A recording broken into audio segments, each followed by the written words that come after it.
the two axes that we organise the studio around are these two axes of play and care as the only two sustainable activities that have ever been discovered by the human race. And when I say play, I don't just mean games, I mean any artistic activity, so theatre, dance, sculpture, whatever it is. And when I say care, I don't just mean medical care, but you could say caring for clothes or repairing things or caring for the future as a way of being sustainable. The idea of this project was to really play with video art, but also bring in this idea of care, this aspect of care with green energy visualization. So this project was commissioned by Hyundai Motors in South Korea, and they wanted us to help them visualize and how to think about how we could have a cleaner energy future using fuels like hydrogen. And the idea with this film is this idea of the runner, this runner that's at one with nature, and using the hydrogen, oxygen and water cycle to depict and explain how that could happen before returning to nature. And we're really excited about the possibility of clean hydrogen fuels in the future and how this could run forever. Who was the sculptor? Was it Donatello? I can't remember, the one who had the apocryphal quote about I'm merely revealing the form within the stone.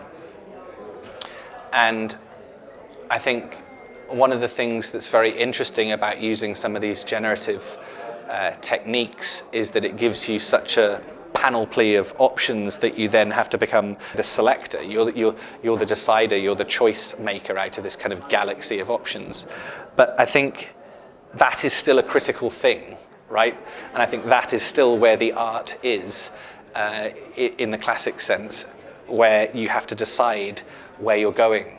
And I think any technology out there has always been used by artists. And I think, if you look at Stuart Brand's paste layer theory, one of the great Californians, he always puts fashion or artistic activity at the top of culture, and then that filters down through the slower moving aspects of the world. And I think that's always been true. The responsibility of art is to experiment wildly and then to have that filtered through the rest of society. And I think the same is true of generative art and machine learning. The job of the machine learning or the algorithm or the generative system is to experiment wildly, to explore that parameter space, and then it's up to the human to choose the disciplines, the limits. Another one of my most famous American artists of the 20th century was the great Chuck Jones, the creator of Bugs Bunny and Daffy Duck and all these other iconic Warner Brothers characters. And he talked about that his entire life, this idea of what are your limits, what are your disciplines, what are the restrictions that you're applying to your work in order to be able to experiment in that, because the worst thing in the world is a blank canvas or just do anything. And I think it's all about the disciplines that you choose. And you can see that in Chuck Jones's work, right? Marvin the Martian came out of him trying to kind of make a character with no mouth. And I think those questions are the kind of things that drive us at Universal Everything. Maison Autonome is an experiment in using motion capture generation with generative design to make lovable, gorgeous film. And the thing that I love about these videos is we didn't use motion capture from the normal kind of supermodels, beautiful, thin people. As you see, we selected from all different kinds of people, showing that all bodies are wonderful and beautiful in their own ways.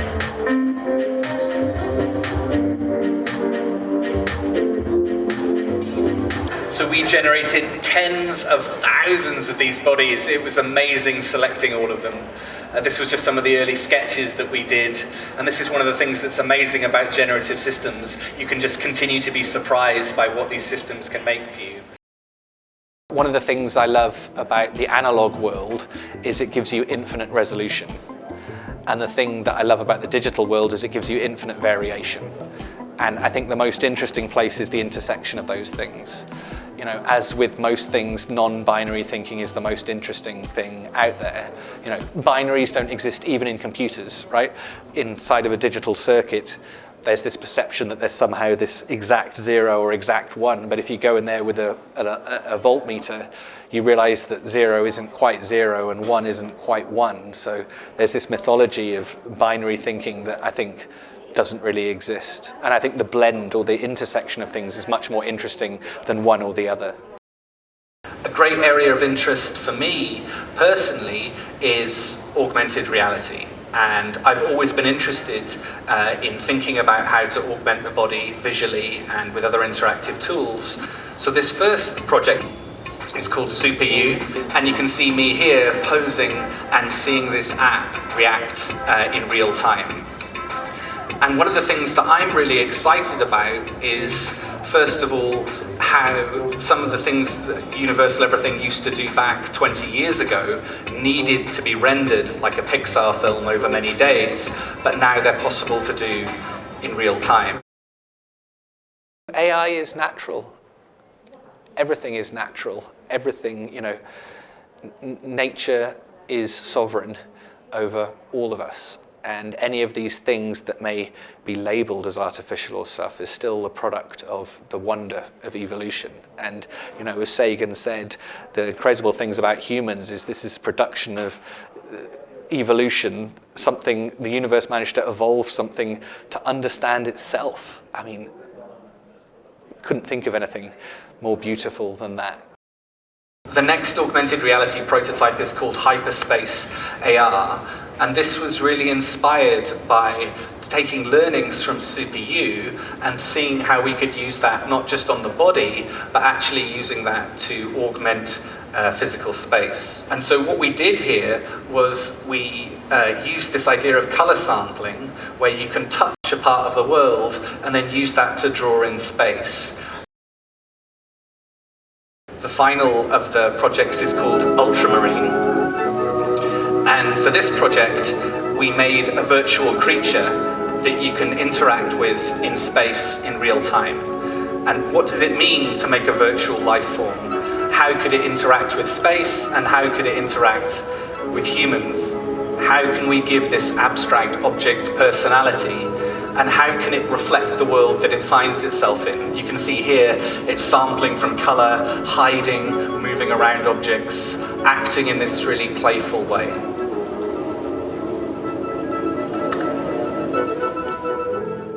Matt had seen a lot of these lyric videos on YouTube where you basically just have the audio of the song and then you just have the text scrolling across, or with subtitles or whatever.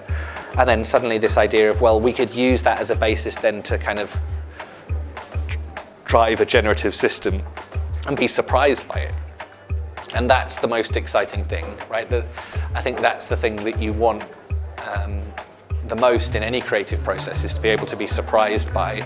And you want a collaborator that's a yes and collaborator, not a no but collaborator. And I think that's one of the things we love about these generative systems, is they're very yes and. Tears from the cold are rolling down my face. Cycling up and south on the roads is the journey I must make.